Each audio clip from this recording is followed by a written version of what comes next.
Guys மணி 10:30 மணி ஆச்சு. ஆக்சுவலாக நீ காலையிலேருந்து மதியம் வரைக்கும் ஒரு கொஸ்டின் சீரிஸ் வச்சுருக்கேன்.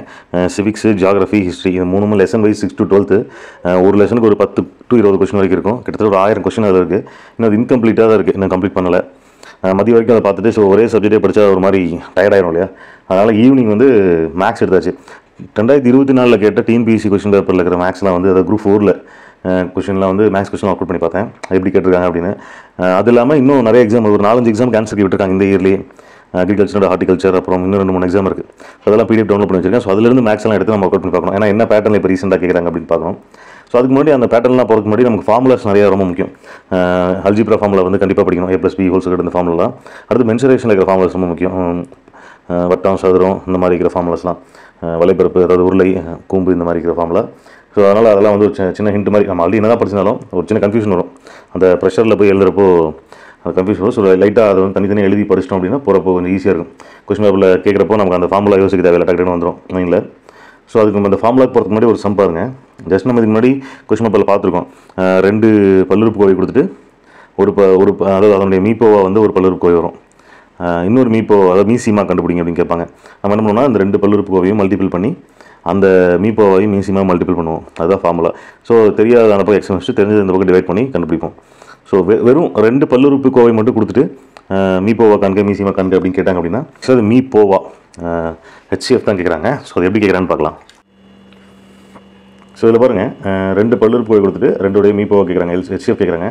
நமக்கு வந்து அந்த 2 பல்லுறுப்புக்கோவையில் இருக்கிற ஃபஸ்ட்டு காமன் ஃபேக்டர் வந்து வெளியே எடுத்துறாங்க. 6ங்கிறது எல்லாத்தையும் மல்டிபிளாக இருக்குது. ஸோ 6 வெளியே எடுத்துறாங்க.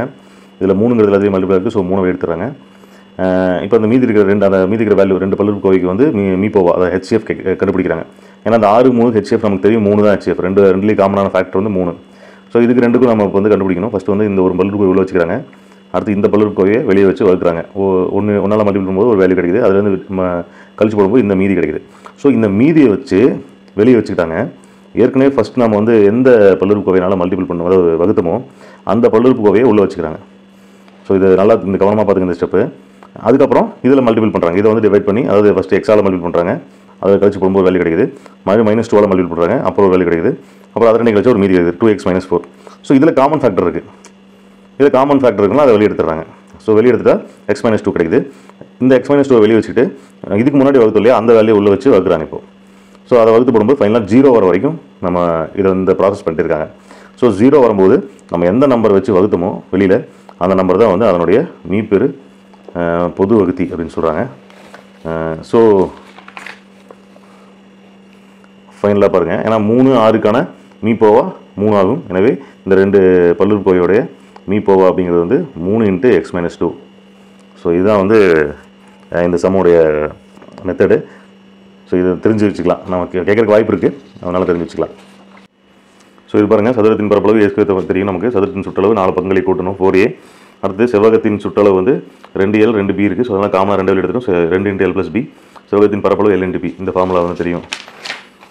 அடுத்து முக்கோணத்தின் சுற்றளவு. ஒரு முக்கோணம் கொடுத்துட்டு 3 பக்கம் கொடுத்துட்டு பக்கத்தின் அளவு கொடுத்து சுற்றளவு கேட்டாங்கன்னா a + b + c போட்டு சுற்றளவு அப்படி 3 கூட்டிடணும். செங்கோணம் கோத்தில் பரப்பளவு கேட்டாங்கன்னா பரப்பளவு தெரியும் ½ l × b. அதாவது ஒரு முக்கோணம் ஒரு செவ்வகத்தில் 2 முக்கோணம் இருக்கும் அப்படிங்கிறது தான் அப்படி காட்டுறாங்க.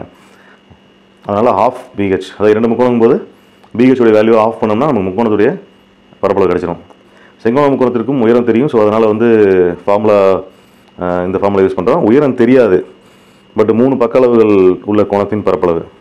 செங்கோண முக்கம் கிடையாது, பட் 3 பக்க அளவுகள் கொண்ட ஒரு முக்கோணத்தின் பரப்பளவு என்ன அப்படின்னு கேட்டால் √S × S - a × S - b × S - c.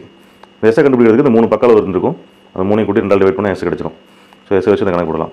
அடுத்து நாற்கரம் எனில் 2 முக்கோணத்துக்கும் தனித்தனியாக பரப்பளவு இந்த பரப்பளவு ஃபார்முலா வச்சு தனித்தனியாக கண்டுபிடிச்சிட்டு அப்புறம் 2 கூட்டணும். ஏன்னா அது நாற்கரம் போது 4 பக்கத்து அளவு வேறு வேறையாக இருக்கும். சாய் சதுரம் அப்படிங்கும்போது ஆப்போசிட்டில் இருக்கிற 2 பக்கத்துடைய வேல்யூ ஒரே மாதிரி இருக்கும். அதனால் ஒரு முக்கோணத்துக்கு மட்டும் பரப்பளவு கண்டுபிடிச்சிட்டு மீதி அதை வந்து 2ஆல் மல்டிபிள் பண்ணிக்கலாம். ஸோ 3 புள்ளிகள் கொடுத்துட்டு முக்கோணத்துக்கு பரப்பளவு கொடுத்தாங்கன்னா இது ஏற்கனவே நம்ம வீடியோ சொல்லியிருக்கோம். ½ × x1 × y2 - y3 + x2 × y3 - y1 + x3 × y1 - y2. அடுத்து வட்டத்தின் சுற்றளவு நமக்கு தெரியும் 2πr. வட்டத்தின் பரப்பளவு πr². அடுத்து உருளையின் வலைபரப்பு 2πrh. உருளையின் மொத்த புறப்பரப்பு 2πr h + r. புறப்பரப்புங்கிறது என்னென்னா உருளையுடைய வலைபரப்பு நமக்கு தெரியும் 2πrh. புறப்பரப்பும் போது மேலே ஒரு வட்டம் கீழே வட்டம் இருக்கும். So πr² கூட்டுறாங்க. அதை காமனாக 2πr வெளியே எடுத்துட்டு h + r மட்டும் வச்சுக்கிறாங்க. உள்ளிட்ட உருளையின் வலைபரப்பு வந்து 2π × capital R plus small R into H. உள்ளீடற்ற உருளை இந்த மாதிரி உள்ள கேப்பாக இருக்குது அப்படின்னா இந்த மாதிரி படத்தில் கட்டுற மாதிரி. அடுத்து உள்ளீடற்ற உருளை மொத்த புறப்பரப்பு கேட்குறாங்க, மேலே கீழே எல்லாம். ஃபஸ்ட்டு வலைப்பரப்பு 2π capital R plus R into ஹெச்ங்கிறது வலைப்பரப்பு.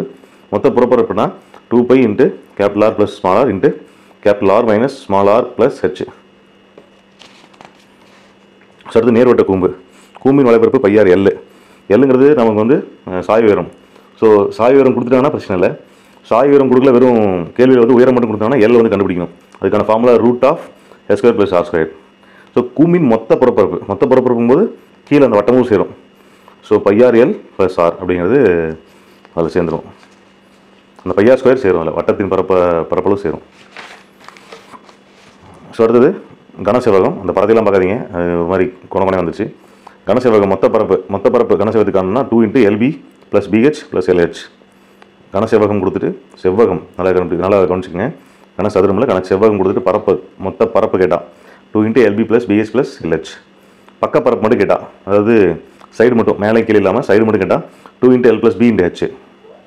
மொத்தமாக கன அளவு கேட்டாங்கன்னா 3 அளவு கூட்டிட வேண்டியதான். LBH வந்து பெருக்கிட வேண்டியதான். சரி, கூட்டிட்டு சொல்லிட்டு பெருக்கிட வேண்டியதான்.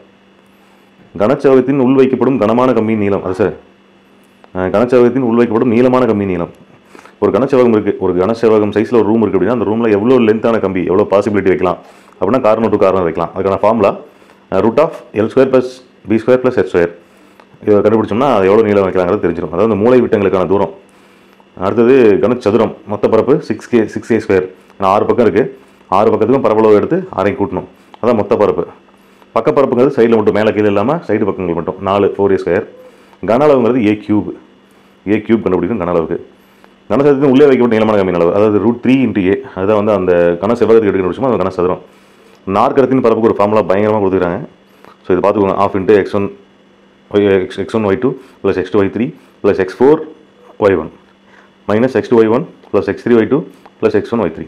இடையில வந்து மைனஸ் இருக்குது, பார்த்துக்கோங்க. இதில் வந்து 4 அளவு இருக்கும் நாற்கரம் அப்படின்னா 4 புள்ளிகள் கொடுத்துருப்பாங்க. x1y1 x2y2 x3y3 x4y4 கொடுத்தா இந்த ஃபார்முலா. இந்த செம் பாருங்கள். இந்த செம் வந்து இப்போ 2024 ஆன்சர் ரிலீஸ் பண்ணியிருக்காங்க. அக்ரிகல்ச்சர் அண்ட் ஹார்டிகல்ச்சர் அசிஸ்டன்ட் அப்படின்னு சொல்லிட்டு ஒரு எக்ஸாமு.